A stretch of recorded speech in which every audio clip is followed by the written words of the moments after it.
Continuamos en La Venganza Será Terrible. Estamos en Buenos Aires, en el auditorio Caras y Caretas. La semana que viene estaremos el jueves aquí. Sí, sí. Solamente porque el viernes estaremos en Morón. En Morón. Así es. ¿Cómo se hace para ir a la función de Morón? No se puede. Se han agotado las mismas. Bueno, pero los que ya tienen la entrada van. Ah, van. Eso sí. Pero también se puede ir y tratar de entrar de preso. No, no diga eso. Claro. Bueno. Hablaremos esta noche de Robert Graves y Laura Riding. Es una historia, es la historia de una musa. Se hacía llamar Laura Riding, era poeta, conquistó a muchos escritores, pintores y músicos. El momento que contaremos fue el que pasó junto al poeta y novelista inglés Robert Graves, un artista de una gran importancia en nuestras vidas, en las vidas de los que estamos aquí, en mi vida. Es el autor de los mitos griegos, pero también del Bellocino de Oro, una novela cuyo primer capítulo solemos citar aquí para hablar del matriarcado. Es el autor de los mitos hebreos, en colaboración con otro ñato. De Rey Jesús, una novela que me ha gustado no mucho. Yo Claudio, naturalmente, y la continuación de Yo Claudio, que es Claudio el Dios y su esposa Mesalina. Se hizo una serie hace muchos años muy famosa que lo llenó de dinero a Graves. Y también, desde luego, La Diosa Blanca, que establece protocolos acerca del vínculo entre los mitos, la poesía, la inspiración. Bueno, Laura en realidad era Reichental, de apellido, antes de ser Riding. Nació en New York en 1901, de padres judíos que venían de Austria y Alemania. El papá era sastre, el papá de Laura. No tenían unguita, no tenían. Laura era muy inteligente y terminó la secundaria con becas y la mandaron a estudiar a la Universidad de Cornell. Allí conoció y se casó con un señor llamado Luis Gottschalk, un profesor de historia antigua. Hay que casarse con un profesor de historia antigua. Laura pronto empezó a escribir y a publicar poesía y cambió su nombre por el de Laura Riding. En 1925 se integró al grupo de poetas conocidos como Los Fugitivos, quienes editaban una revista con ese mismo título. Por estos tiempos, Graves ya era un poeta e investigador helenista, era en realidad, ¿no?, de cierta relevancia. Pero él no andaba muy bien, se sentía el más débil de todos los hombres del mundo, había luchado en la Primera Guerra, había quedado con unos terrores que lo volvían loco. Además, tenía una enorme desazón que traducía en el siguiente pensamiento, en el siguiente e interesante pensamiento. Si la ética burguesa había desembocado en tanto horror, había que pensar todo otra vez y reorganizar un modo de habitar el mundo que se había mostrado ya como enloquecido. Graves estaba casado con Nancy Nicholson y tenía 4 hijos. Laura Riding, desde el grupo Los Fugitivos, también quería crear un nuevo orden moral, una revolución que, según ella, debían encabezar los poetas. Laura tenía 24 años cuando, esto era ya 1925, entró en contacto por carta con Robert Graves. La carta de Laura fascinó a Graves hasta tal punto que le invitó a viajar con él a Egipto. Eso te tiene que gustar mucho, una carta de una desconocida. Recibí su amable carta del día 24. La invito a viajar a Egipto. Dice, Graves había firmado un contrato para dar clases en el Cairo por 3 años. Bien. Laura hizo las valijas, dejó a su marido y a todos sus novios y viajó al encuentro del poeta. Uno de los fundadores de Los Fugitivos, el poeta Alan Tate, que había tenido un romance con Laura, escribió. Leo lo que escribió uno de los novios de Laura. Ah, mira, aquí la carta original. Sí, esta es la carta. Sí. Presiento un desastre. Laura es sin duda la mujer más loca que he conocido nunca. Y si Graves no está ya loco, lo cual me siento inclinado a sospechar, dado que ha invitado a ciegas a una señora a la que ha leído pero nunca ha visto, se convertirá en un maníaco antes de un mes. Esto es lo que escribía Alan Tate. La búsqueda, ya voy, de una nueva moralidad entre los grupos poéticos pasaba por las relaciones familiares y sexuales, discúlpenme. Bueno. Los jóvenes poetas de esos tiempos habían decidido vivir sus amores al margen de los prejuicios burgueses, señor. Abran cancha. Cuando llegó a Egipto, Graves vio a Laura y se enamoró al instante. Dicen que tras algunas conversaciones se consolidó un ménage à trois, que Laura bautizó como la Trinidad. Claro. Bueno, Laura estaba instalada en una habitación con escritorio en la planta superior de la casa. Nancy y los chicos se instalaron en la planta baja. Sí. Dicen sus biógrafos que Graves subía y bajaba escaleras loco de contento. Señor.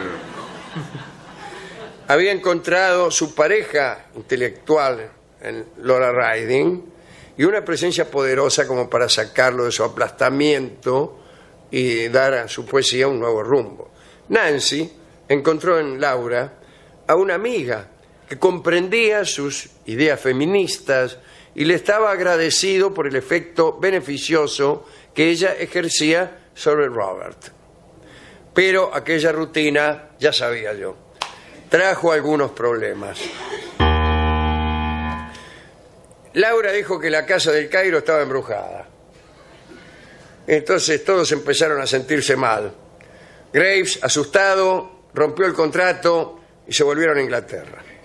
Allí Nancy intentó adaptarse a la Trinidad, pero no pudo. En Egipto, un ménage à trois era un poco más clandestino que en Inglaterra. Nancy se fue a vivir con los chicos a una vieja barcaza sobre el Támesis.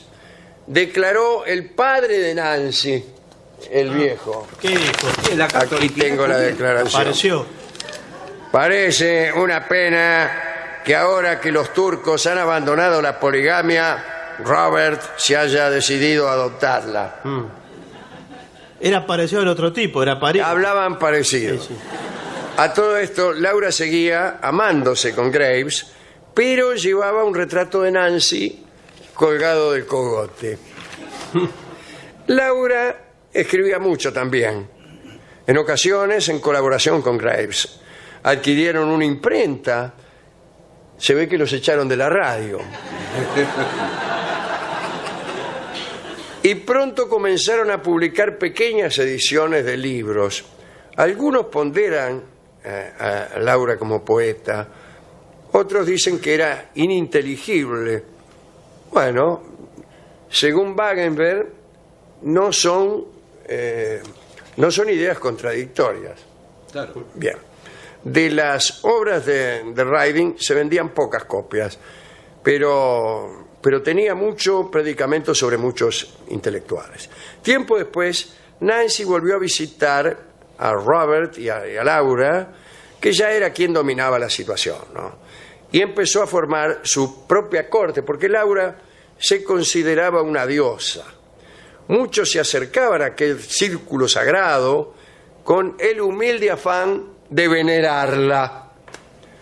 Así vivieron 4 años hasta los hechos que sucedieron en 1929. Laura invitó al poeta irlandés Geoffrey Phelps a Londres. No lo conocía, pero lo invitó igual. No lo uno de conocía. los mejores poetas. ¿Y de dónde lo conoce usted? Si no lo conocía ni ella. Y ya lo conoce usted Soy un también. gran lector de poesía, señor. Bien. Bueno, el contacto había sido por carta, porque Phibbs le había mandado unas cartas y Laura lo invitó. Y llegó con su mujer, Phibbs, Nora, esposa, y fueron recibidos por la Trinidad. Lo incorporaron. Sí. Primero a Nora le habían dejado en un hotel e instalaron a Phibbs en la casa y quemaron todas sus posesiones, Sí. porque Laura decía que estaban contaminadas por un matrimonio infeliz. ¿Vio cómo son las cosas? Sí. Bueno, y agarraron a Phibbs, se lo llevaron a una pieza y Laura le prometió que a través del sexo lo iba a salvar. Le prometió la salvación personal a través del sexo. Robert aceptaba la situación, un poco destrozado y un poco entusiasmado. A los 3 meses, Phibbs se asustó y se escapó de Londres.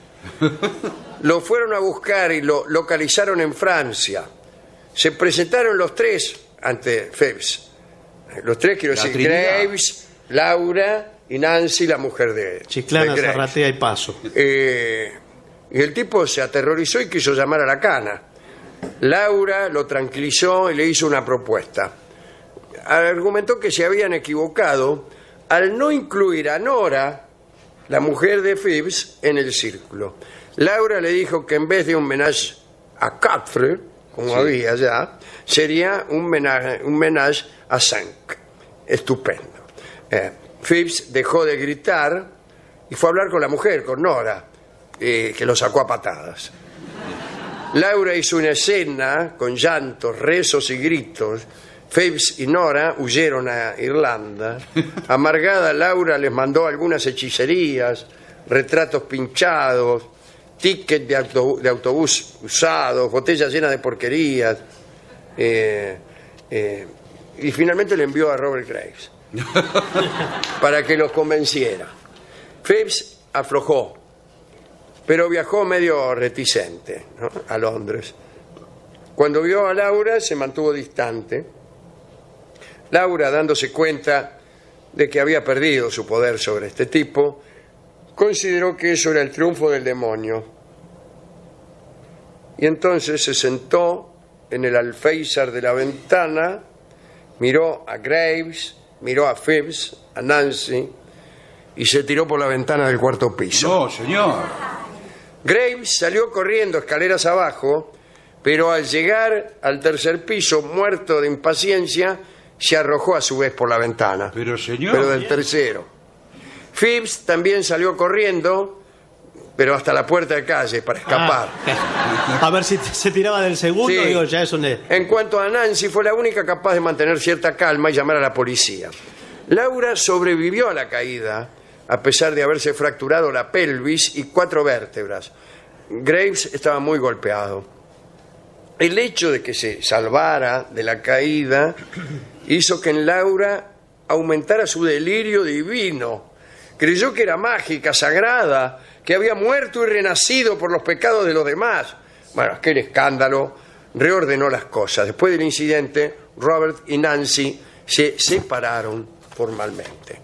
En cuanto Laura estuvo lo suficientemente restablecida como para viajar, ella y Robert abandonaron Inglaterra en busca de un nuevo hogar. Phibbs y Nancy se enamoraron. Phibbs se enamoró al final de Nancy, la mujer de Graves, y se fueron a vivir juntos. Se fueron. Final feliz, todo muy bien. Graves y Laura decidieron vivir ¿en dónde? En Mallorca. En Mallorca, en Palma de Mallorca, o mejor dicho, cerca de Palma de Mallorca, en Deià, un pueblo de la montaña. Y allí, en una casa por cuya puerta hemos pasado no hace mucho los miembros de este programa, con la idea de saludar a Graves, dice, esos años fueron el apogeo del imperio de Laura. atraía a grupos de jóvenes idealistas exigiéndoles una adoración sin límites. Graves, mientras tanto, le prendía los cigarrillos, le llevaba el desayuno a la cama, la colmaba de atenciones y regalos. Laura había dejado de acostarse con él, sostenía ahora que las relaciones íntimas eran innecesarias. Y la verdad es que trataba muy mal a Graves. Andaba disfrazada con trajes medievales, cubierta de joyas, con una diadema de oro con su nombre en griego. Y ya en víspera de la Segunda Guerra Mundial, los seguidores de Laura estaban convencidos de que ella era capaz de detener la guerra. Incluso escribió el primer protocolo, un manifiesto en el cual se decía que la historia había acabado y se auguraba la salvación por medio de las mujeres. Lo firmaron varias decenas de intelectuales británicos y norteamericanos, y uno de los firmantes era el señor Schuyler Jackson, crítico literario del Time, quien comenzó una relación por carta con Laura Riding. Pero, señor. En 1939, Laura decidió ir a Estados Unidos junto a Graves. ¿Para qué? Para conocer a Jackson. El tipo vivía con su mujer y sus hijos en una granja. Cuando llegaron, Laura observó a Jackson y declaró que su periodo de castidad se había terminado. Se encerró con Jackson durante 3 días en un cuarto. No. La granja, bueno, el ambiente en la granja se fue poniendo un poco tenso. Sí, sí. Sí. La mujer de Jackson hizo un escándalo. Sí, sí. Vio cómo son. Sí. algunas. Huyó con los chicos. Con el tiempo, Laura supo que Schuyler Jackson era su verdadero amor. El tipo obligó a Laura a cortar las relaciones con todos sus amigos, incluido Graves, que sumiso con ella se fue. Y no la volvió a ver nunca más. Años más tarde, Robert Graves se casó con Betty Hodges, una muchacha tranquila, con quien vivió en paz y escribió mucho, aunque muchas veces pensando en Laura. Cuentan que Graves se enamoraba tibiamente de algunas muchachas de Mallorca, les escribía poemas, aguardaba nervioso la respuesta, hasta que lograba consumar alguna que otra infidelidad. Vivía expectante, distraído, como embobado. 7 años después de haber roto con Laura, Graves publicó La diosa blanca, un ensayo inspirado en ella. En 1960 estaba todavía tan enamorado como para añadir un epílogo a su obra, un epílogo que alguna vez hemos copiado, que dice: ningún poeta adquiere conciencia de la musa si no es por medio de su experiencia con una mujer en la que la diosa reside hasta cierto punto. La diosa blanca era para Graves la diosa de los pueblos matriarcales, la triple diosa, que era al mismo tiempo la doncella, la madre y la hechicera. Era el pensamiento místico de Graves, un pensamiento, no diré feminista, un pensamiento matriarcal. Jackson y Laura se casaron, vivieron aislados y miserablemente. Ella murió hace poco, en 1991. Y nosotros, hace poquito, hemos pasado por la puerta de la casa de Graves en De Ya. Hemos visitado un cementerio muy pequeño que hay en la cumbre de un pequeño cerro, donde algunos tenían apellidos que tenían que ver con Graves, ¿no? Algunos de los enterrados allí. Bueno, ¿a quién podemos dedicar esta charla? A Laura Riding, Sí. qué tipa, ¿eh? Sí. Y a Nora, que quedó ahí. Sí, a la Nora. mujer de... Sí. Ah, mira. Qué cosa, ¿eh? Parece que terminara bien, porque todos se quedan con Sí, algo. bueno, un poco sí. Para mí termina bien, es así. Dios mío, yo cuando pasé no sabía tantas de estas cosas, ¿eh? Si no, no sé si hubiera pasado. Pasamos todos, estábamos todos. Menos Barton, Sí. que no había llegado a tiempo con su avión ese mismo día y le estaba dando vueltas con el avión alrededor del aeropuerto de Palma de Mallorca sin atreverse a aterrizar. Nosotros vamos a escuchar ahora, hablando de Laura, el dúo de amor de Lo que me costó el amor de Laura, que va a cantar Julia Senko maravillosamente y yo míseramente. Adelante.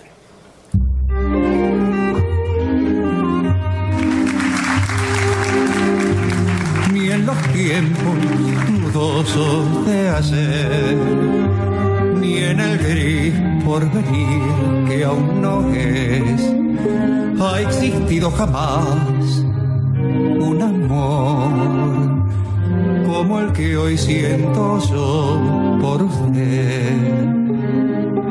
Brillan las constelaciones, su indiferencia estelar.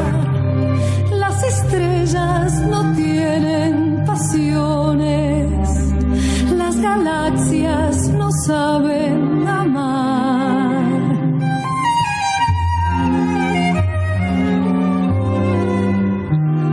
Júreme alguna cosa, Manuel. Le prometo que todo es fugaz. Venga y vamos los dos a espantar los fantasmas de la inmensidad.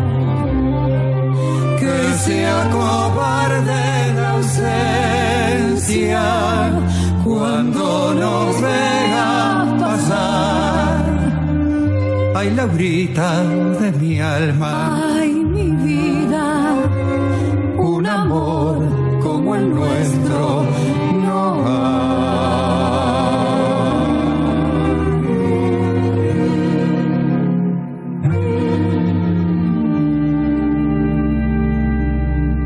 Eran Julia Senko y Alejandro Dolina. La venganza será terrible, el dúo de amor de Lo que me costó el amor de Laura.